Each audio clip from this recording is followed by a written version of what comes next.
मदालसा प्रतिदिन प्रातःकाल उठकर सास ससुर के चरणों में प्रणाम करती और पति को अपनी सेवा से संतुष्ट रखती।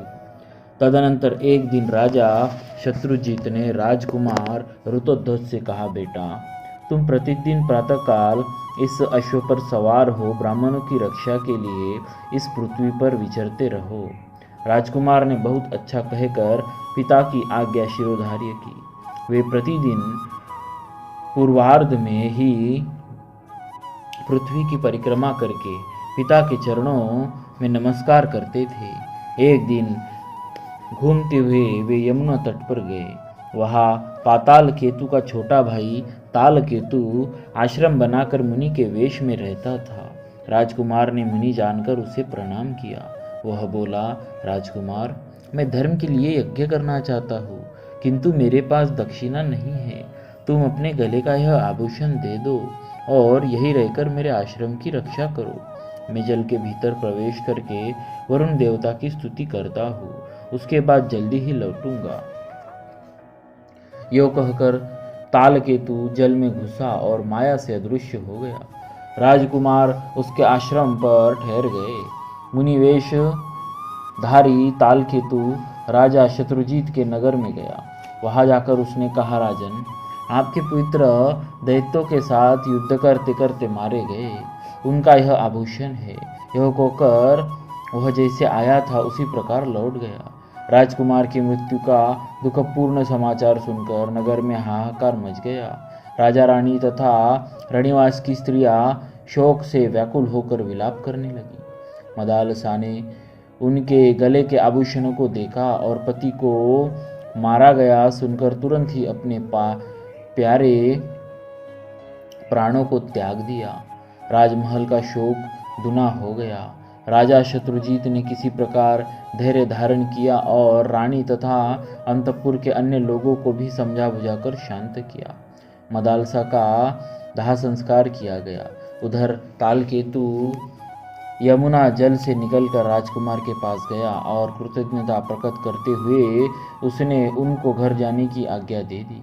राजकुमार ने तुरंत अपने नगर में पहुंचकर पिता माता को प्रणाम किया। उन्होंने पुत्र को छाती से लगा लिया और नेत्रों से आंसू बहाने लगे। राजकुमार को सब बातें मालूम हुई। मदालसा के वियोग से उनका हृदय रो उठा। उनकी दुनिया सूनी हो गई। उन्होंने मदालसा के लिए जलांजलि दी और यह प्रतिज्ञा की, मैं मृग के समान विशाल नेत्रों वाली गंधर्व राजकुमारी मदालसा के अतिरिक्त दूसरी किसी स्त्री के साथ भोग नहीं करूंगा।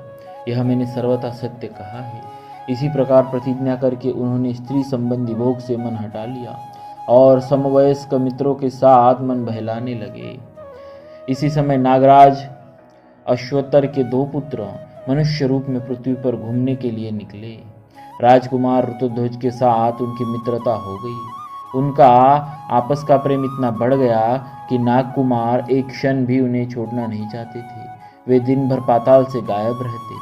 एक दिन नागराज के पूछने पर उन्होंने ऋतुध्वज का सारा वृत्तांत सुनाकर पिता से कहा, हमारे मित्र ऋतुध्वज मदालसा के सिवा दूसरी किसी स्त्री को स्वीकार न करने की प्रतिज्ञा कर चुके हैं। मदालसा पुनः जीवित हो सके तो कोई उपाय करे। नागराज बोले, उद्योग से सब कुछ संभव है, प्राणी को कभी निराश नहीं होना चाहिए। यो कहकर नागराज अश्वत्तर हिमालय पर्वत के प्लक्षावतरण तीर्थ में, जो सरस्वती का उगम स्थान है, जाकर अपने पुत्रों के मित्र राजकुमार ऋतुध्वज के हितार्थ दुष्कर तपस्या करने लगे। सरस्वती देवी ने प्रसन्न होकर उन्हें प्रत्यक्ष दर्शन दिया और वर मांगने को कहा। अश्वत्तर बोले, देवी, मैं और मेरा भाई कंबल दोनों संगीत शास्त्र के पूर्ण मम्मज्ञ हो जाए। सरस्वती देवी तथास्तु कहकर अंतर्धान हो गई। अब दोनों भाई कंबल और अश्वत्तर कैलाश पर्वत पर गए और भगवान शंकर को प्रसन्न करने के लिए ताल स्वर के साथ उनके गुणों का गान करने लगे। शंकर जी ने प्रसन्न होकर कहा, वर मांगो। तब कंबल सहित अश्वत्तर ने महादेव जी को प्रणाम करके कहा, भगवान, कुवल याश्व की पत्नी मदालसा जो अब मर चुकी है, पहले की ही अवस्था में मेरी कन्या के रूप में प्रकट हो। उसे पूर्वजन्म की बातों का स्मरण बना रहे, पहले ही जैसी उसकी कांति हो। वह योगिनी एवं योग विद्या की जननी होकर मेरे घर में प्रकट हो। महादेव जी ने कहा, नागराज, तुम श्राद्ध का दिन आने पर यही कामना लेकर पितरों का तर्पण करना और श्राद्ध में दिए हुए मध्यम पिंड को शुद्ध भाव से खा लेना। इससे वह तत्काल ही तुम्हारे मध्यम फंड से प्रकट हो जाएगी। नागराज ने वैसा ही किया। सुंदरी मदालसा उनके मध्यम फंड से प्रकट हो गई। नागराज ने उसे महल के भीतर स्त्रियों के संरक्षण में रख दिया। यह रहस्य उन्होंने किसी पर प्रकट नहीं किया। तदनंतर नागराज अश्वत्थर ने अपने पुत्रों से कहा, तुम राजकुमार ऋतध्वज को यहाँ बुला लाओ। नागकुमार उन्हें लेकर गोमती के जल में उतरे और वहीं से खींचकर उन्हें पाताल में पहुंचा दिया। वहां वे अपने असली रूप में प्रकट हुए।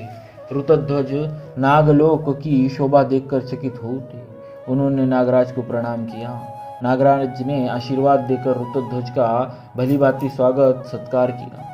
भोजन के पश्चात सब लोग एक साथ बैठकर प्रेमालाप करने लगे। नागराज ने मदालसा के पुनः जीवित होने की सारी कथा उन्हें कह सुनाई। फिर तो उन्होंने प्रसन्न होकर अपनी प्यारी पत्नी को ग्रहण किया। उनके स्मरण करते ही उनका प्यारा अश्व वहां आ पहुंचा। नागराज को प्रणाम करके वे मदालसा के साथ अश्व पर आरूढ़ हुए और अपने नगर में चले गए। वहां उन्होंने मदालसा के जीवित होने की कथा सुनाई। मदालसा ने भी सास ससुर के चरणों में प्रणाम किया। नगर में बड़ा भारी उत्सव मनाया गया। कुछ काल के पश्चात महाराज शत्रुजीत परलोकवासी हो गए। ऋतध्वज राजा हुए और मदालसा महारानी। मदालसा के गर्भ से प्रथम पुत्र उत्पन्न हुआ। राजा ने उसका नाम विक्रांत रखा। मदालसा यह नाम सुनकर हंसने लगी।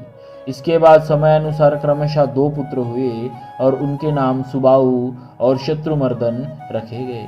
उनके नामों पर भी मदालसा को हंसी आई। इन तीनों पुत्रों को उसने लोरिया गाने के ब्याज से विशुद्ध आत्मज्ञान का उपदेश दिया। बड़े होने पर वे तीनों ममता शून्य और विरक्त हो गए। तत्पश्चात रानी मदालसा के गर्भ से चौथा पुत्र उत्पन्न हुआ। जब राजा उसका नामकरण करने चले तो उसकी दृष्टि मदालसा पर पड़ी। वह मंद मंद मुस्कुरा रही थी। राजा ने कहा, मैं नाम रखता हूँ तो तुम हंसती हो। अब इस पुत्र का नाम तुम ही रखो। मदालसा ने कहा, जैसी आपकी आज्ञा। आपके चौथे पुत्र का नाम मैं अलर्क रखती हूँ। अलर्क। यह अद्भुत नाम सुनकर राजा ठठा कर हंस पड़े और बोले, इसका क्या अर्थ है? मदालसा ने उत्तर दिया, सुनिए, नाम से आत्मा का कोई संबंध नहीं है। संसार का व्यवहार चलाने के लिए कोई सा नाम कल्पना करके रख लिया जाता है। वह संज्ञा मात्र है, उसका कोई अर्थ नहीं। आपने जो भी नाम रखे हैं वे भी निरर्थक ही है। पहले विक्रांत, इस नाम के अर्थ पर विचार कीजिए। क्रांति का अर्थ है गति। जो एक स्थान से दूसरे स्थान पर जाता है वही विक्रांत है। आत्मा सर्वत्र व्यापक है, उसका कहीं आना जाना नहीं होता। अतः यह नाम उसके लिए निरर्थक तो है ही, स्वरूप के विपरीत भी है। आपने दूसरे पुत्र का नाम सुबाहु रखा। जब आत्मा निराकार है तो उसे बाह कहाँ से आई? जब बाह ही नहीं है तो सुबाहु नाम रखना कितना असंगत है। तीसरे पुत्र का नाम शत्रुमर्दन रखा गया है। उसकी भी कोई सार्थकता नहीं दिखाई देती। जब शरीरों में एक ही आत्मा रम रहा है, ऐसी दशा में कौन किसका शत्रु है और कौन किसका मर्दन करने वाला? यही व्यवहार का निर्वाह मात्र ही उसका प्रयोजन है। तब तो अलर्क नाम से भी इस उद्देश्य की पूर्ति हो सकती है। राजा निरुत्तर हो गए। मदालसा ने उस बालक को भी ब्रह्म ज्ञान का उपदेश सुनाना आरंभ किया। तब राजा ने रोककर कहा, देवी, इसे भी ज्ञान का उपदेश देकर मेरी वंश परंपरा का उच्छेद करने पर क्यों तुली हो? इसे प्रवृत्ति मार्ग में लगाओ और उसके अनुकूल ही उपदेश दो। मदालसा ने पति की आज्ञा मान ली और अलर्क को बचपन में ही व्यवहार शास्त्र का पंडित बना दिया। उसे राजनीति का पूर्ण ज्ञान कराया। धर्म, अर्थ और काम तीनों शास्त्रों में वह प्रवीण बन गया। बड़े होने पर माता पिता ने अलर्क को राजगद्दी पर बिठाया और स्वयं वन में तपस्या करने के लिए चले गए। जाते समय मदालसा ने अलर्क को एक अंगूठी दी और कहा, जब तुम पर कोई संकट पड़े तो इस अंगूठे के छिद्र से उपदेश पत्र निकालकर पढ़ना और इसके अनुसार कार्य करना। अलर्क ने कहा, गंगा यमुना के संगम पर अपनी अलर्कपुरी नाम की राजधानी बनाई, जो आज तक अरैल के नाम से प्रसिद्ध है। कुछ काल के बाद अलर्क को भोगों में आसक्त देख उनके बड़े भाई सुबाहु ने काशीराज की सहायता से उन पर आक्रमण किया। अलर्क ने संकट जानकर माता का उपदेश पढ़ा। उसमें लिखा था, संग आसक्ति का सब प्रकार से त्याग करना चाहिए, किंतु यदि उसका त्याग न किया जा सके तो सत्पुरुषों का संग करना चाहिए, क्योंकि सत्पुरुषों का संग ही उसकी औषधि है। कामना को सर्वथा छोड़ देना चाहिए, परंतु यदि वह छोड़ी न जा सके तो मुमुक्षा मोक्ष की इच्छा के प्रति कामना करनी चाहिए, क्योंकि मुमुक्षा ही उस कामना को मिटाने की दवा है। इस उपदेश को अनेक बार पढ़कर राजा ने सोचा, मनुष्य का कल्याण कैसे होगा। मुक्ति की इच्छा जागृत करने पर, और मुक्ति की इच्छा जागृत होगी सत्संग से। ऐसा विचार कर अलर्क ने महात्मा दत्तात्रेय जी की शरण ली और वह ममता रहित विशुद्ध आत्मज्ञान का उपदेश पाकर वे सदा के लिए कृतार्थ हो गए। इस प्रकार महासती मदालसा ने अपने पुत्र को उद्धार करके स्वयं भी पति के साथ परमात्मा चिंतन में मन लगाया और थोड़े ही समय में मोक्ष स्वरूप परम पद प्राप्त कर लिया। मदालसा अब इन लोक में नहीं है, किंतु उसका नाम सदा के लिए अमर हो गया है। जय जय श्री मदालसा जी की, भक्तवत्सल भगवान की जय।